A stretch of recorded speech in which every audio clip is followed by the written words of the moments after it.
this is like, what's the max depth of this water? About 8 feet. Okay, so everything's kind of in the same Yep. biome. Yeah, exactly. So, like, have you noticed in systems like this, like, you know, the Montagues and Capulets, like the bass don't really hang around with the pike too much, or they pretty much... Yeah, You just said they segregated themselves. Literally, I was like, is that a common thing, or is that like an anomaly? No, it's pretty common out here. Definitely common. So. Nice. You're reeling it pretty fast, right? Remember? Yeah. Okay. Yep. I vary it. You know, one retrieve I'll do fast, next one kind of slow. So.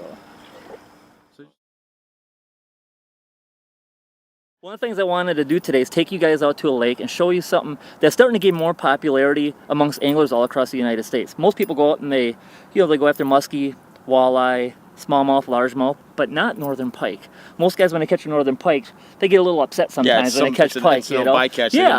But a lot of times, you know, when you work all week hard, you go to your favorite lake and you fish, you don't want to go out there and spend a lot of time wasting time. You want to catch fish, right? Yeah. So the cool thing about this is if you do some research, you can find out what I call a little backup lake. So you can go out any day, you go to your favorite lake and you're not catching them, you go to your backup lake and it might be one of the best days you've ever had. And that's what we're on today. We're on this lake right here is maybe 100, 200 acres. That's one of the things you want to look for. You want to look for a small lake. It's 100, 200 acres, maybe about 8 feet deep, or vice versa, you look for a lake that's even smaller, like a 100-acre lake, maybe 20 feet deep, 30 feet deep, because it's going to be real easy for you to go out and find those fish. Yeah. You know, it's pretty simple to go out in a lake like this that has a healthy population of northern pike, a lot of big northern pike, and also has a lot of forage. But the key thing is a river system. You got to look for a lake that has a river. There's actually a river system that runs through here because it produces, you know, it's bringing current through here, and a lot of new forage for these fish to feed on all the time. So that's definitely one of the keys to finding a great little backup lake. And that's interesting you said that too, because like I know, like just in where I fish in Tennessee and it's like some of the fishery studies I've done, I was even curious when we were talking about the size class of fish you'd caught in this lake. It's a small body of water and it's not very deep. Ceiling's really low. But as soon as you said there's an incoming river, as soon as you add current to an equation with a system like this, the carrying capacity goes up exponentially. Oh yeah. Like the ability for it to like hold, manage, grow larger fish of all species, even though it's shallow, that will like magnify the effects of that tenfold. And that's where you find those gems. And that's a great determinant. Like you might have a little lake that doesn't have a river system that feeds it that might be good. But if you can find one like this that has a river system flowing into it, like automatically, that's something that like that's a red thumb. That's absolutely. The cool thing about this lake, it's a sleeper lake. I bet you nobody has fished this lake all summer long. I've been out here several times. I'm the only boat. I never see anybody out here. People just don't even think of. They drive right by this lake and they never fish it. Yeah, it's nondescript. Yeah, it's that little pond off the interstate. See, one of the things I love doing, I love throwing spinnerbaits because it's a simple technique. Anybody can do it. You know, it's not, you don't have to, I mean, live bait can be great this time of year, but it's a lot of work.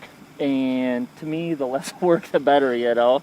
I want to go out and start fishing right away. You're not having to rig up, you know, a sucker or something like that. So, and out here, there's just so many fish that you would be changing your bait every five minutes or so because, you know, if you were using suckers or live bait. Well, yeah, they just tear it shut. Yeah. Basically, all it is out here, there's submerged weeds. Like I said, the water is about a foot high right now because of all the rain we've had. But normally, this, if you look along the shoreline, you can see all that duckweed. The whole lake normally looks like that. The whole lake is usually all duckweed, yeah. Besides where the river channel runs. And like I said, sometimes I have to come out here and just cut past with a big motor.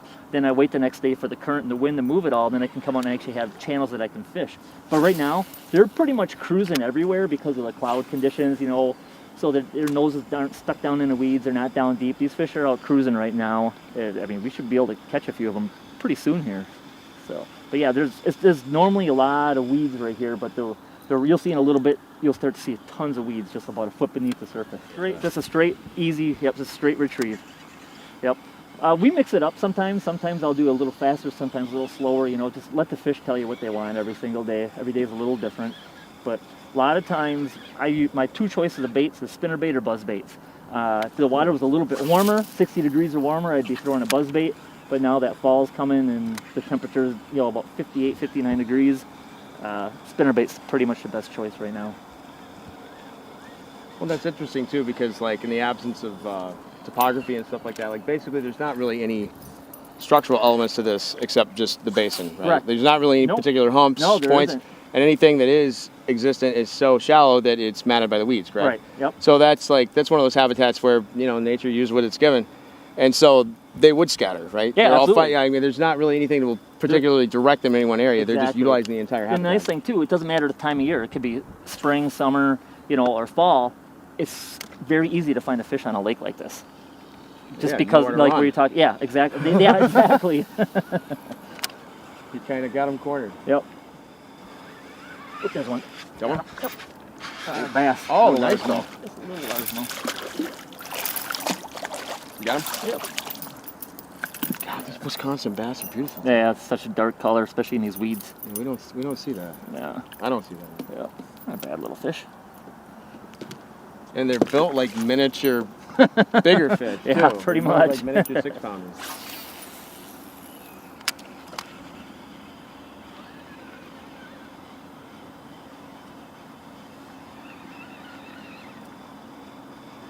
I tell you what, this lake though, every cast gets my heart rate going because there's some giant pike in this lake, and that's just it's so exciting. A lot of guys have that musky fever they call it. Man, I tell you what, you can get northern pike fever too. Well, it's something interesting because I've talked to people overseas and they don't have muskie, but their muskie are giant magnum-sized northern pike. Oh, sure. Like they get these big esoteric ones and they fish out in the ocean, and even the techniques and the expectations they have, they don't go out and expect to catch 60. They go out and expect to catch maybe 1, 2, 3, but I mean all the fish they're aiming for, they're shooting for fish in the upper 40-inch range, maybe 50-inch range, but most of the time they get ones, upper 30s, low 40s. But then over here, the pike kind of fall in this gray zone, and they really don't get the respect they deserve. Yep. Because it's either getting in the bass guy's way or the muskie guy's like, come on, get off my bait, you're too small.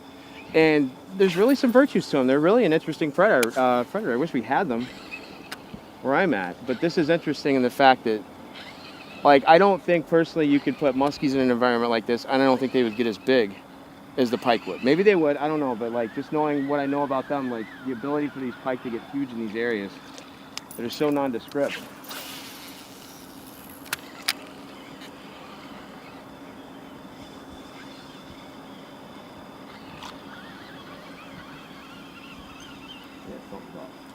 You had one?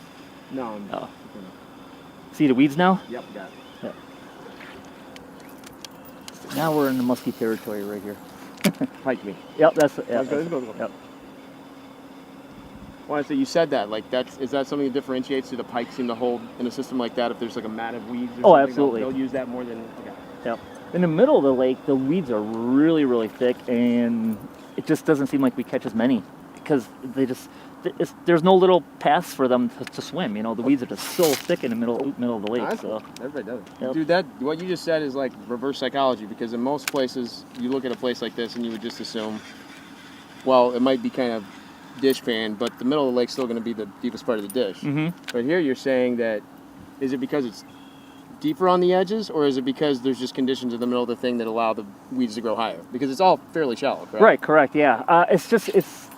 The river channel is not in the middle of the lake. There you so go. Okay. that's the thing right there. Gotcha. That's what I was trying to get at. Yep. If I could pick one day, it's exactly like today. Really? Cloudy, not the sun in the sky, nowhere. Because like I said, these fish will come out and they'll just start cruising looking for their forage on days like today when it's not cloudy. And if it was summer, I'd be throwing a buzzbait right now. If it was midsummer and cloudy like today, you could get away with topwater all day long.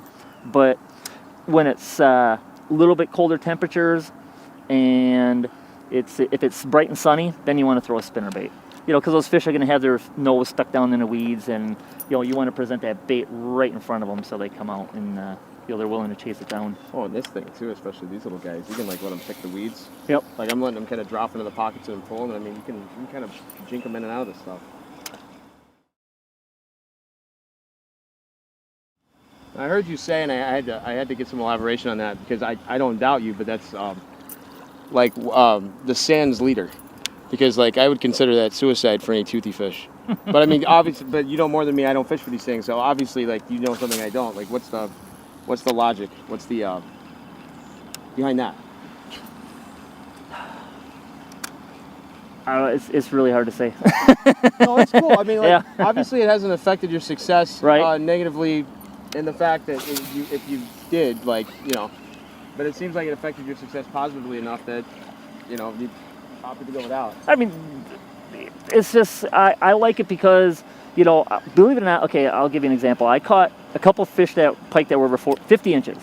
But the first time I seen that fish, I was throwing braid with a leader, and that fish followed so many times. I seen that fish several times throughout one summer.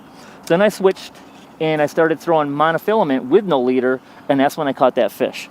Because they can really see it, you know, they can. I mean, you know, a lot of those pike, they'll follow your lure all the way up next to the boat until they finally hit it, you know, because they're notorious for following it like that. So I basically, you know, pike are sight feeders, so anything I can do to help your odds of putting a few more fish in the boat. You know, you might lose a few because they might bite through your line, but I'd rather catch 10 times as many fish and lose a few. Oh, no, that You wasn't know? a criticism. Yeah. I was curious, and that's exactly the answer I was looking for. I assume that, like, especially in an environment like this, the visibility and the fact these fish do probably rely a lot on visibility because that is probably their most predominant sense. Yep. In this habitat. No, that makes perfect sense.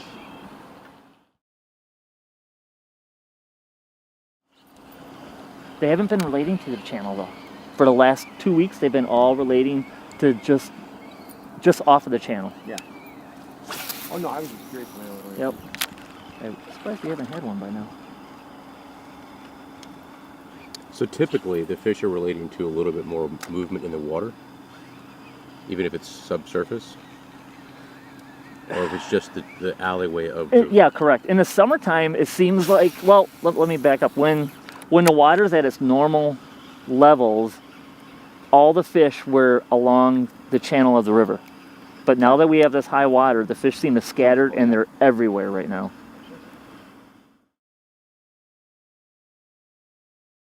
Pike water. How do you go about finding this type of place? How I found this lake was just talking to a lot of local fishermen, you know, talking to the bait shops, but a lot of it you can do nowadays, you know, just on the internet. You know, just go Google, you know, best northern pike lake in your area or best fishing lake in your area, and you know, and you can just have a great time if you just take a little time when you're not fishing and do a little bit of research. And you know, you can find one that way. Oop, there's one going right there. Got him. That's another bass. It's interesting. Wasn't expecting that.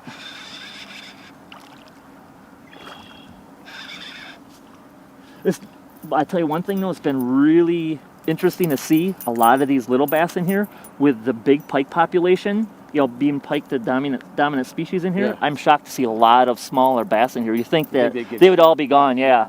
So that's just kind of kind of interesting to see a lot of smaller bass in here. And it's a good thing to see too.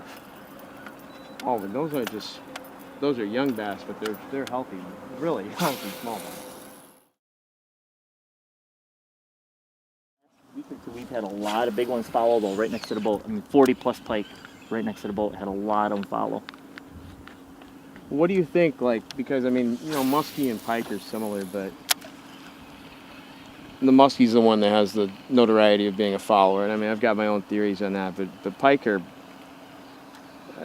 they're bioassimilators. Like, they really do eat a lot more than muskie. Mm-hmm. Like, they just do. Oh yeah. What do you think, what do you notice is the determinant? You're cool. What do you think is the determinant of, like, pike following as opposed to, like, them not following, or, like how often does that happen compared to other species? Or, like, muskie. Like, muskie are notorious following, pike aren't. But you said, and I've noticed that you said the larger ones seem to follow. Oh yeah. Here's what I was getting at. Do you think it's like the older they get, the more... The wiser? Yeah, I mean, definitely.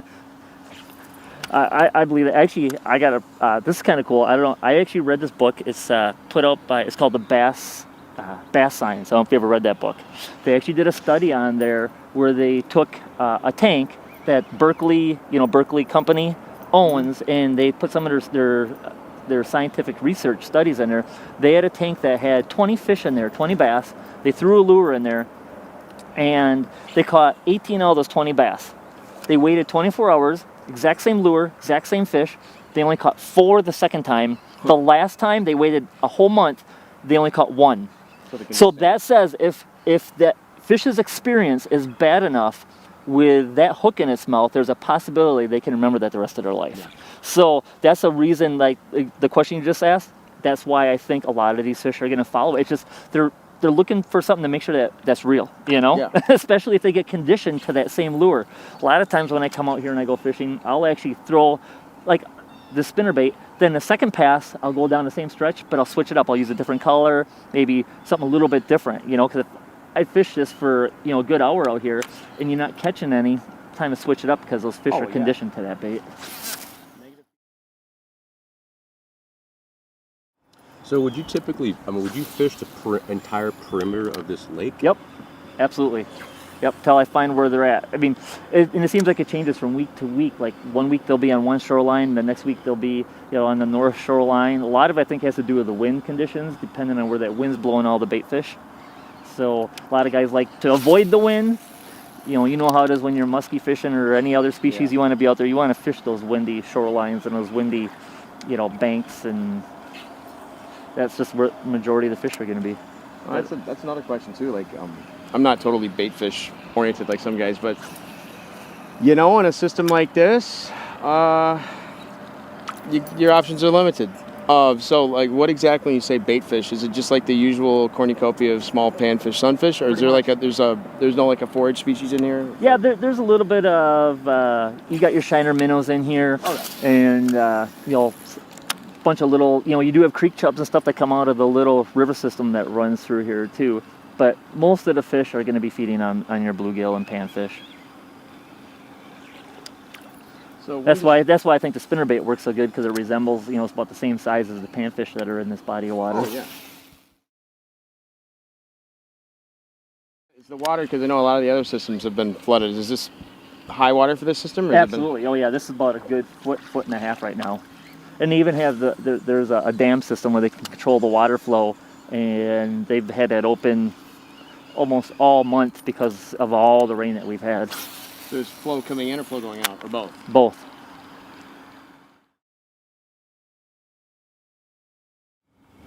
As I say, I love fishing open water like this, because it doesn't matter where you cast. You know? I saw him following it before. I wasn't sure what it was. Well, dude, you say that, and that term is used so broadly throughout fishing.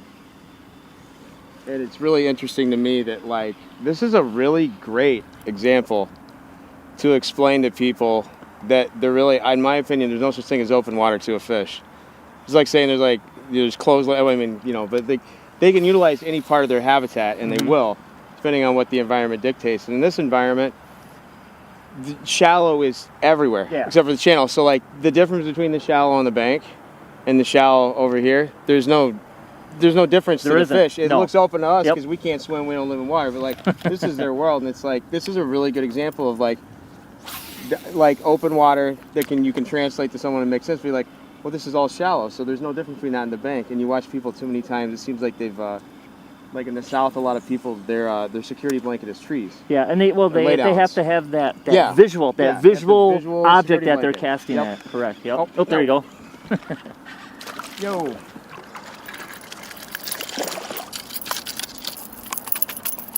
What's your protocol for these things? Because I'm kind of handling it like a guard. Just like you're doing. Okay. Pretty. Yeah. Musky light.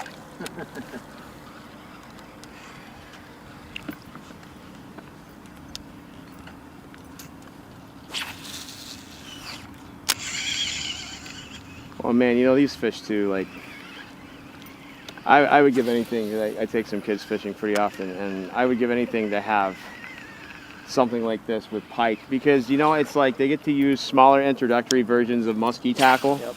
They get to kind of have the same experience. They get used to the fish, and it's cool. You know, I've taken them musky fishing a few times. They'll catch some, like, well, one of them lost a 50-inch fish. We won't talk about it, but, like, they've caught some upper 30s. But, you know, it's usually a game of attrition against their attention span. Yep. And something like this, you know, like, you can take them out and they're always active. I mean, I assume you could probably get away with some of this stuff on like a Snoopy pole if you wanted to, absolutely. Like a little kid. I mean, and people will act like, oh, you know, that's stupid. It's like, well, yeah, that whatever, but you've caught 50-inch fish out of here too. So like it's not necessarily just that. And man, any habitat can teach you something. Yeah. Any habitat can teach you something. Like I say, I love it because, you know, people always ask, okay, where should I cast? I said, anywhere. It Yeah. doesn't matter what side of the boat you cast on, you know, especially on a cloudy day, you know, because, like, They're roaming. yeah, exactly. And it just makes it so much easier, you know, to have a fun day. Well, I tell you, it's cool because like I'm a big. So I can make it through a video without mentioning him, but it looks like I can't. Like I'm a big Buck Ferry fan, and it's so cool because everybody says, you know, well, that's the guy that's trolling spoon plugs, points, bars, and it's like you know, in his materials, he talks about every body of water, including stuff like this, and that's exactly what he wrote in this thing. He's like, in the absence of deep water, fish will utilize these, everything as weeds. And he said on days when, you know, the fish are inactive, they'll be nestled down, like buried into that. Like that's their sanctuary. Yep. But then on days like this, he said, like they'll roam. Like, and honestly, I'm sure there are pathways through these weeds, but they're probably so nondescript and imperceivable to us because, you know, we're not fish. And we just look at them like, oh, there's weeds and weeds. Like they do roam. They've got little bitty highways they use.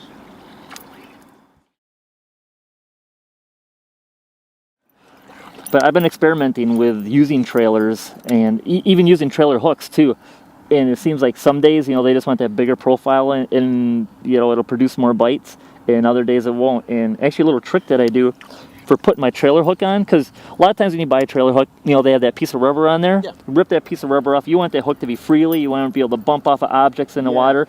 And something that I do, and it's very inexpensive, is you save your milk jugs and you get yourself a little hole puncher and you just punch out a bunch of little circles like that, and that'll hold your trailer hook right on there. So I just put a little bunch of hole punch from milk jugs on there, and that keeps it right on there. That's I'm gonna use, because I don't know, we filmed videos where I use trailer hooks for musky fishing on the spinnerbaits, and I mean, people don't believe me, but like 9 times out of 10, I think the spinnerbaits would get their attention, but I've caught way too many 50-inch fish just on the trailer hook. Yep. And you're right, like having it free like that, like it keeps it on, but the rubber grip thing, like it keeps it from being able to swing. Yep. That's cool. cool. Because you want it to be able to bump off of objects. If there's a brush down there, or there's a stump or dock or whatever you're fishing, otherwise you're going to get hooked up on there. This way it'll be able to move freely and you'll just be able to keep fishing. Crankbait packages. Got him. There we go. That's a pike. Oh boy. This would be bad. What the heck? You took me right down in the weeds, man. Oh. That's not a bad one. Oh, That's funny. Not a bad one. No, I got him.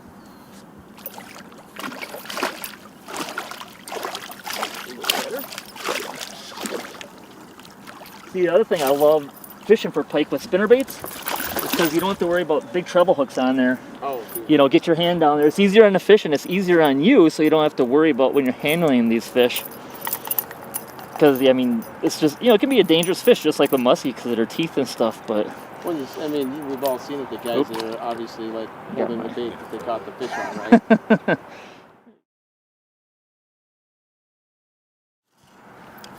Yeah, see, so that pike did a number on my trailer, so I got to put a new trailer on. And one of the things when you rig a trailer is you always want to rig a trailer with it down. And I'll show you exactly what I mean. So basically the first thing I do, because you can see it's got a curve. And this is how you want it to look when you're done. You want it to be just like that. You don't want it to be the curve of the trailer. You don't want it to be up, because then it's going to get hooked all the time. So the way you want to rig it is just right in the center. Just run it right down. And you want that curve to be facing downwards. Just push it all the way up like that. So see how it's down like that? You got the hook up here. That's how you want it. And then I just put the trailer hook over it. And then hold the trailer hook on. Like I said, what I use is I take the hole puncher and I punch out hundreds of these little milk jug cartons, just a little tiny piece of plastic, and I just push that right over the hook. The trailer came off. Oh, did it? Oh yeah, there you go. Sometimes you can try it with a trailer hook rigged up, or you can try it down. For today, because of the weeds in this lake, I like to rig it so the trailer hook is facing up. I just slide that right down over there like that, and there you go, and that's on there nice and good, and that's not going to come off, and the fish can't see that little piece of plastic on there really. It's a great combination.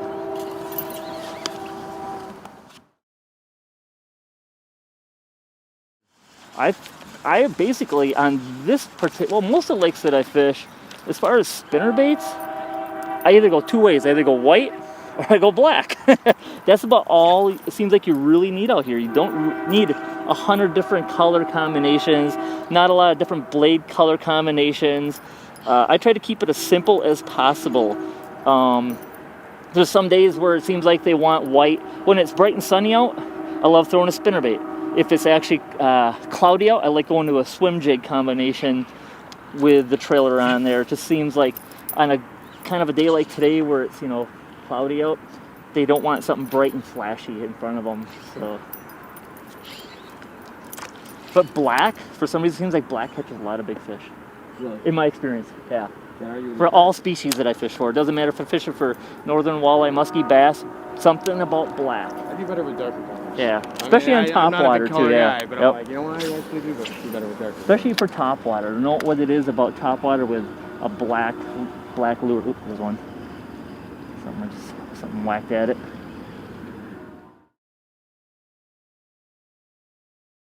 Oh, sorry. What I was asking, you keep talking about the river system. Yep. It's obviously impounded, but that's implying that there's a section of this that turns back into a river. Mm-hmm. Correct. Where is that in relation to all this? Like where?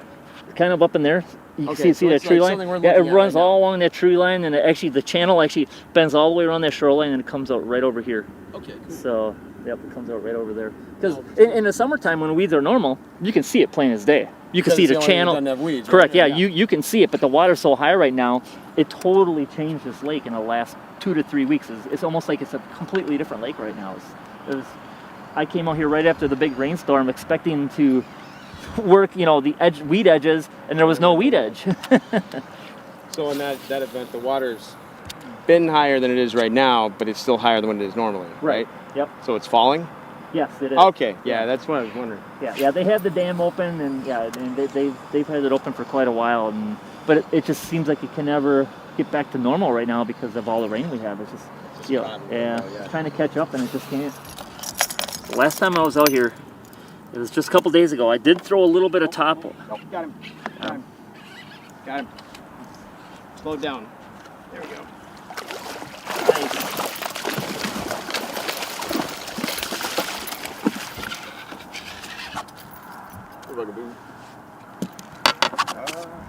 Beautiful pike, man. If you need the players, let me know. I think I got him.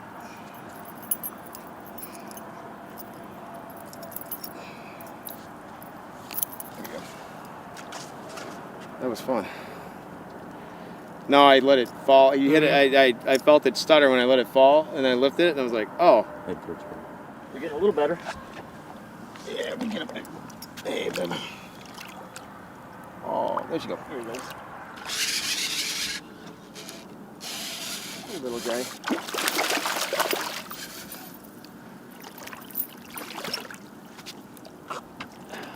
There we go.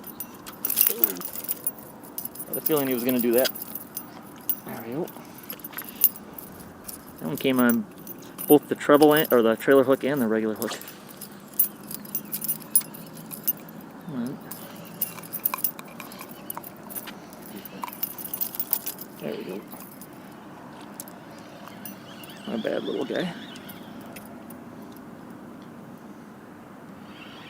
Not a bad one, huh? Alright, let him go. It's like something was trying to get him right there. See a few little marks on there. Probably a bigger fish trying to make him dinner, huh?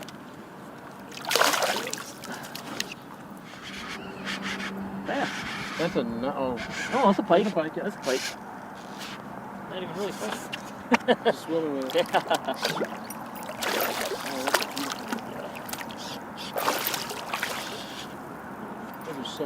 Oh yeah. Yeah, the way you hit, I thought it was a largemouth for a second there. That's exactly why you don't want treble hooks on. When they start flopping like that. Good question.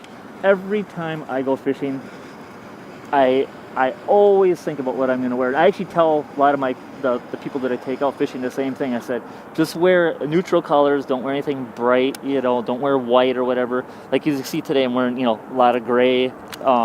Anything that I just think that when a fish is looking up, you're not going to be this big silhouette up in the sky. You know, you want to have a nice contrast between you and the fish, what they're looking at. So I honestly believe that they can see that too. Like a lot of these, like you notice my boat's wrapped. A lot of these guys got these bright yellow boats and different color boats. I'm a huge believer that they can see that stuff, big time. As far as when cold fronts come through on a body of water, and I've noticed this over the years, a body of water that has, ooh, did you have one? Ooh, we just had a blow up right there on top water.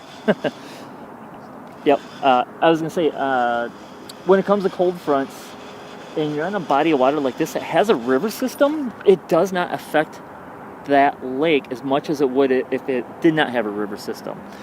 Fish in rivers, just any type of different weather changes, it seems like you're going to be more consistent fishing when you have a river system. If this lake didn't have a river system, I probably wouldn't even be fishing this lake to begin with. So, but as far as the cold fronts, I've noticed that a lot. When you have, because I think that river and that current, it kind of keeps the temperature pretty much the same throughout the year, you know, throughout the summer and fall and, you know, springtime.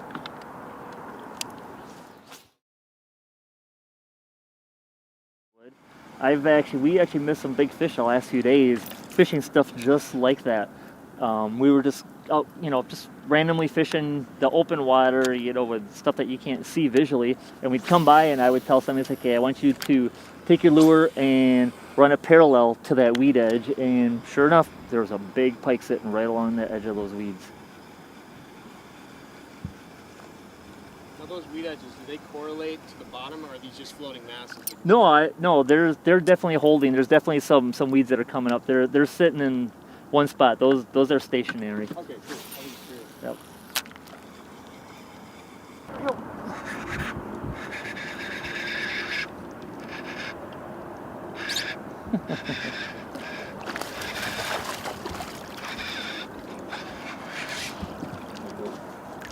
Wrap them around his there. Same size as the other ones we've been getting.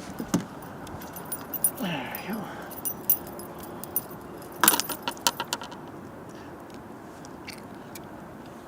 Nice fish. Awesome.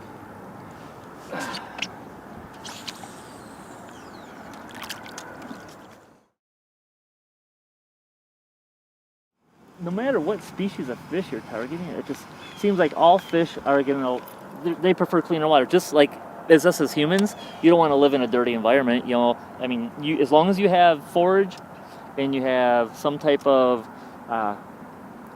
cover for that fish to hide in, and if the water's cleaner, of course you're going to catch a lot more fish, because they're definitely going to be able to see your bait a lot better. And with northern being sight feeders, I definitely think they prefer clean water. So that's definitely something, you know, to always look for when you're on a lake, is always fish that clean water first if you can find it.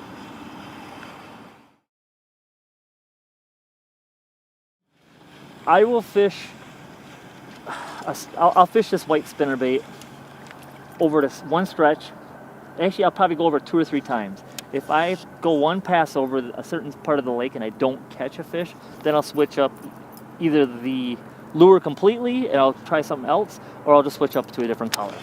Because I like to give them something a little different to look at, you know, because like I said, I believe the fish actually do get conditioned to seeing that same bait, especially if you fish that lake a lot and you go back to that same body of water. I like to actually give the lake a few days to a week to even rest. And if I know nobody else is going to be out here fishing, that way, you know, I'm just going to have a lot more fun when I do go out here and fish. So I'll fish some other little lakes in between, but then I'll come back here. Like I said, I was just here a couple days ago. That's probably why the bite might be a little slower today, because we did have a 100 fish day in like 4 or 5 hours.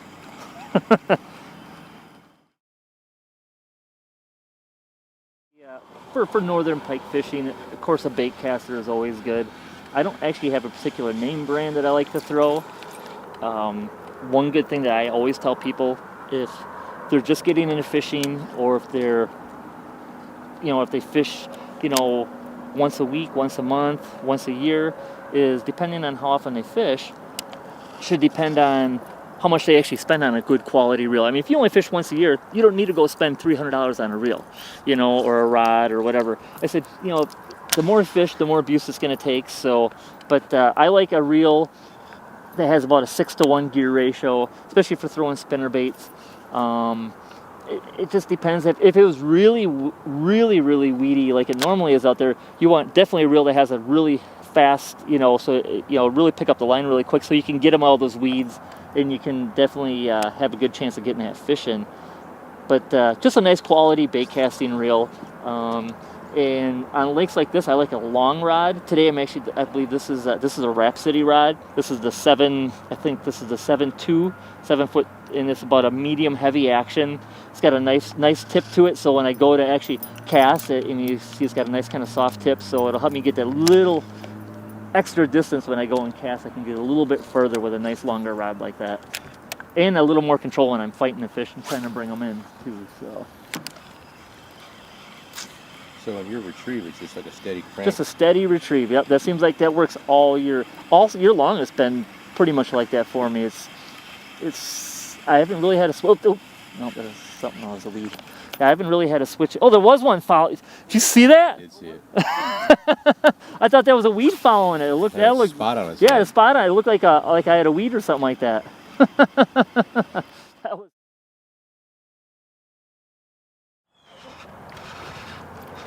Yes. Small pike. Really small pike.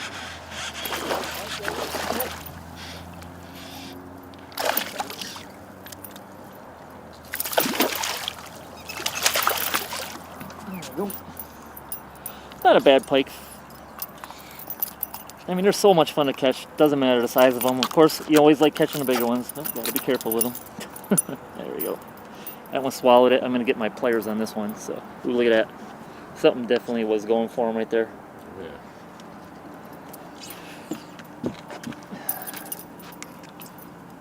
Oh boy.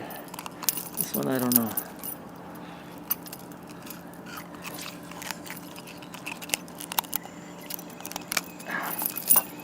There you go.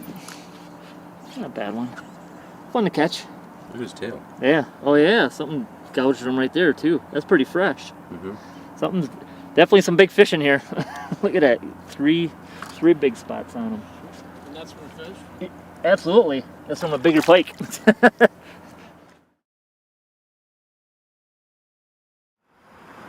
I think it just helps to move all the bait fish and kind of gets everything a little more active and stuff like that, when you have a little bit of a wind. I mean, sure, it's nice to fish in glass calm water like this, but it seems like today it's definitely making the bite a little bit slower. So, plus, you asked earlier about your camouflage or clothing and different stuff like that. When you get a little bit of ripple on the water, that definitely helps to camouflage you from the fish too, especially when they're following it and striking short right up next to the boat like that.